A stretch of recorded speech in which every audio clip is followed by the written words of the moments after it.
ये साकिब खैरल साहब मुझे एक बात बताएं, ये सुहेला अफरीदी साहब को ऐसे बेहतरीन मशवरे क्या खुद मिलते हैं या उनको मतलब आ जाते हैं, या उनको अब मैं कह ही देता हूँ मोहतरमा अलीमा खान साहिबा देती हैं कि भाई आप ये अनाउंस कर दें और अब आप आज़ादी फोर्स बनाएं? मतलब वो टाइगर फोर्स तो सुनी थी, ये आज़ादी फोर्स क्या है? मुनीब साहब थैंक यू वेरी मच। मैं कुछ चीजें इंफॉर्मेशन बेस्ड कॉज ये 4-5 दिन जो 6 दिन धरना यहाँ पे मौजूद रहा, मैं फील्ड में मौजूद रहा, पार्लियामान से फेडरल लॉजिस और लॉजिस से फिर खैबर पख्तूनख्वा हाउस एक रूट बना हुआ था हमारा पैदल चलने का, क्योंकि सड़कें तो खुली नहीं थी, गाड़ियां सड़कें तो पुलिस इजाजत नहीं दे रही थी। तो कुछ चीजें मैं इंफॉर्मेशन बेस्ड आपको अर्ज कर देता हूँ। एक तो सुहेल अफरीदी साहब जो मंसूर भी जो फरमा रहे थे कि ही वाज वेरी टेंस, बहुत अंडर प्रेशर थे। As a matter of fact pressure 2-3 चीजों का था जो हम मौके पर मौजूद सहाफियों ने विटनेस किया। एक वो शो पाकिस्तान तहरीक इंसाफ का था, शो वो खैबर पख्तूनख्वा के चीफ मिनिस्टर का था, और उसको स्टील किया जनाब अली अमीन गंडापुर साहब ने। सुहेल अफरीदी साहब खैबर पख्तूनख्वा हाउस के अंदर महसूर होकर रह गए, और बाहर जो शो था वो अली अमीन गंडापुर साहब ने लगा लिया। डेली टॉक शोज भी हो रहे थे, वहां से इंटरव्यूज भी हो रहे थे, और इंटरव्यूज के अंदर बड़ी नई कॉन्ट्रोवर्सीज भी क्रिएट हो रही थी। दो कि काफी सारी चीजें आपके मेरे हम जो 4 लोग पैनल में बैठे हुए हमारे नॉलेज में पहले ही थी कि मोहसिन नकवी साहब का माजी में किरदार क्या रहा, और वो जो चीजें उन्होंने अब दोबारा कोट की हैं, लेकिन वो एक नई कॉन्ट्रोवर्सी की शक्ल में सामने आई है। यस, जब इनकी पार्लिमानी पार्टी का इजलास होता है तो उसमें एक प्रेशर जरूर डेवलप किया जाता है कि जनाब धरने को फैलाना या मुल्क गिर एहतजाज की कॉल देना, ये जिम्मेदारी किसकी है। और उसके ऊपर बड़ी लहदे भी हुई कि जनाब ये कौन अनाउंस करेगा, क्या अनाउंस करना भी चाहिए कि नहीं करना चाहिए, क्या धरना यहाँ पे खत्म कर देना चाहिए। तो वहां पर फिर ये किया गया कि जनाब जिम्मेदारी ये एहतजाज की लगाई गई थी इमरान खान साहब की जानिब से 2 शख्सियात। एक हैं जनाब महमूद खान अचकजई साहब, और दूसरे हैं जनाब सेक्रेटरी जनरल सलमान अकरम राजा साहब। सो जो भी अनाउंसमेंट करनी है वो उन्होंने करनी है और उन्होंने लीड लेनी है इसमें। दो, आपको याद होगा कि कराची का टूर हो जाए, लाहौर का टूर हो जाए, वहां पर स्ट्रीट मूवमेंट की जो लीड थी वो जनाब सुहेल अफरीदी साहब के पास थी, और यही वहां पर भी कोट किया गया कि जनाब स्ट्रीट मूवमेंट की जिम्मेदारी चीफ मिनिस्टर खैबर पख्तूनख्वा को दी गई थी। उससे आगे कोई भी डिसीजन मेकिंग है तो वो इन 2 शख्सियात ने करनी है, और यही 2 शख्सियात करेंगे, क्योंकि एट दैट टाइम ये तय हो चुका हुआ था कि पाकिस्तान तहरीक इंसाफ ने एहतजाज में से कुछ नहीं पाया, कुछ भी गेन नहीं किया। आप देखिए कि 3 स्पॉट्स इस्लामाबाद के बंद करके आप बैठे रहे, या आपको बंद कर दिया गया उन 3 स्पॉट्स के ऊपर। अगर if you allow me to put it that way, Khyber Pakhtunkhwa की सड़कें आपने बंद की, लेकिन गवर्नमेंट पे पहले 24 घंटे 48 घंटे कुछ प्रेशर बढ़ता हुआ दिखाई दिया। खैबर पख्तूनख्वा हाउस के बाद पुलिस की नफरी बहुत बढ़ा दी गई, सहाफियों की एंट्री बंद कर दी गई, इस तरह की चीजें वहां पे हुई। लेकिन उसके बाद एट वंस चीजें नॉर्मलाइज होना स्टार्ट हो गई। सो इसके ऊपर यस, जो एक नाम आपने लिया वो एक फिगर तो है पार्टी के अंदर कि जिनकी बिल्कुल ग्रिप भी है, उनकी ग्रिप को माना भी जाता है। लेकिन एक जो स्पेसिफिक इवेंट्स के पिछले 5-7 दिन के हुए हैं, मेरी रीडिंग ये है कि अलीमा साहिबा की अपनी ग्रिप भी यहाँ पर बहुत कमजोर हुई है, कि वो कुछ भी गेन नहीं कर सके ना इस सारे मैकेनिज्म में से।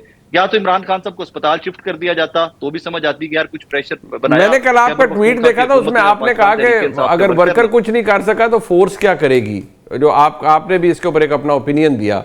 हाँ, और आपको भी यही लगता है कि ये भी जैसे मंसूर भाई ने तो ये कह दिया ना कि उन्होंने एंडोर्स किया, जो मैंने कहा पूछा उनसे, उन्होंने कहा गली बाती है, इसका फायदा कोई नहीं है, मतलब ये नॉन स्टार्टर लग रहा है। तो अब मुझे आपकी ऑब्जर्वेशन से भी ये लग रहा है कि it's a non starter. But मुझे मलिक साहब सर एक बात बताइए, 2024 नवंबर हो, इमरान खान साहब की ये सेहत वाला मामला हो, ये वाले मामलात हों, उनको मैं बहुत एहतियात से कोशिश करूंगा ये सवाल फ्रेम करने की कि जो उनकी फैमिली, इमीडिएट फैमिली के लोग हैं, उनके चंद रैश डिसीजंस की वजह से बड़ा नुकसान हुआ है।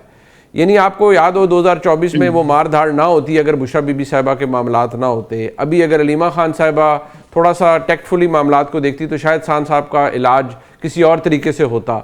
ये वजह क्या बनी है, ये family politics versus PTI internal politics, ये क्लैश हो गया? मनीषा देखिए, पीटीआई के लिए जो बुनियादी मसाइल हैं उसमें से एक मसला ये है कि वहां कोई लीडरशिप नहीं है और कोई सियासी फर्द नहीं है जो इन मामलात को लेकर चल सके। जो पीटीआई के अंदर सियासी लोग हैं उनकी कोई हैसियत नहीं है। अब अलीमा खान साहब हों, बुशरा बीबी हों, ये लोग जिनके पास इख्तियारात हैं, इवन आप महमूद खान अचकजई साहब को देख लें, महमूद खान अचकजई साहब कभी ऐसी एहतिजाजी सियासत के ना कायल रहे हैं और ना ऐसी सियासत को वो कभी जो है सड़कों पर लाकर कोई एहतिजाज ऐसा करने के हक में रहे हैं कि जिसके नतीजे में कोई क्लैश की सूरत हाल पैदा हो जाए।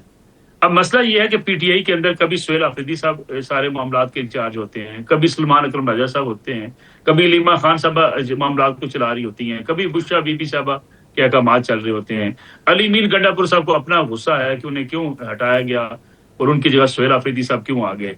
पार्टी के अंदर पूरी धड़ेबंदी खैबर पख्तूनख्वा के अंदर मौजूद है, वहाँ वज़रा की आपस में ग्रुपिंग है। ये जो सुहेल अफरीदी साहब का ग्रुप है उसके लिए काबिल कबूल बाकी लोग नहीं है। इन हालात में पार्टी जब मुसलसल नाकामियों का सामना कर रही होती है तो इसी सूरत हाल से दो चार होती है जिससे आज दो चार है। कोई उनका आप डिसीजन उठा के देख लीजिए, किसी एक में आपको कोई ऐसे जो है सेंस कहीं प्रिवेल करता हुआ नजर नहीं आता। बस वो सोशल मीडिया पे चलाई गई एक मुहिम के नतीजे में उनका रुख बदल दिया जाता है, फिर एक नए जो है वो तरफ चल पड़ते हैं सारे लोग। अब ये जो फोर्स बनाने का ऐलान किया जा रहा है, बिल्कुल मंसूर साहब ने ठीक कहा, ये भी आप एक जो है वो गंगनों से मट्टी झाड़ने के मुतरादिफ है कि आप एक बार फिर ये तासर दे रहे हैं या ये बावर कराने की कोशिश कर रहे हैं कि ये फोर्स इमरान खान साहब की रिहाई के लिए जो है इकदाम उठाएगी। भाई आप कोई ऐसी फौज तैयार कर रहे हैं जिससे जाके अडियाला जेल की दीवारें गिरा देनी है, वहां से इमरान खान साहब को निकाल के बाहर लेके आ जाना है। आपके अराकीन असम्बली हैं, कौमी असम्बली के अराकीन हैं, आपके सूबाई असम्बली के अराकीन हैं, आपके टिकट होल्डर्स हैं, आपके वुज़रा हैं खैबर पख्तूनख्वा के, आप उनको पैगामात दे दे के थक चुके हैं कि लोग लेकर आए। अडियाला की जेल बाहर लोग नहीं आते, आप उनसे कहते हैं कि अपनी हाजिरी को यकीनी बनाएं। आपके कई अराकीन असम्बली अडियाला जेल के बाहर आज तक नहीं आ सके। पार्टी के अंदर इस कदर बेचैनी और इज़्तिराब है कि किसी को कुछ नहीं पता करना क्या है। अब वो इस उम्मीद पे बैठे होते हैं, भी लोग किसी लोगों को लगा के सुन रहे होते हैं, कहते हैं जी खान साहब 8 फरवरी से पहले बाहर आ जाएंगे। कभी कोई व्लॉगर उनको कह रहा होता है जी कि नहीं ये 20 फरवरी की तारीख डेडलाइन है, इमरान खान साहब बाहर आने वाले हैं। और यकीन माने बड़े बड़े सीनियर लोग अराकीन असम्बली हमें कहते हैं, आपने सुना नहीं खान साहब जो कह रहे थे जी, मंसूर साहब जिनका जिक्र कर रहे थे जनाब, वो साहब कह रहे थे खान साहब का बस मामला नहीं, कुछ तो ये कह रहे हैं खान साहब का बस चले तो 30 मिनट में वो डील करके बाहर आ जाए। वो कहते हैं 30 मिनट में डील करके बाहर आ जाए और फिर मुल्क से बाहर चले जाएं अगर खान साहब का दिल करे तो। मैं यकीन माने जो बात की है ना रूफ क्लासा साहब ने, उससे 100% इत्तेफाक करता हूं कि मुस्लिम लीग नून की बाज लीडरशिप, बाज रहनुमा इनके साथ वो हाथ कर रहे हैं जो इन्होंने कभी सोचा भी नहीं होगा। यानी यही तरीका होता है ना किसी लीडर को कहना, जैसे अली मीर गंडापुर साहब ने कहा जी कि 15 लोग थे और खान साहब को बताया जाता 6 लाख लोग हैं।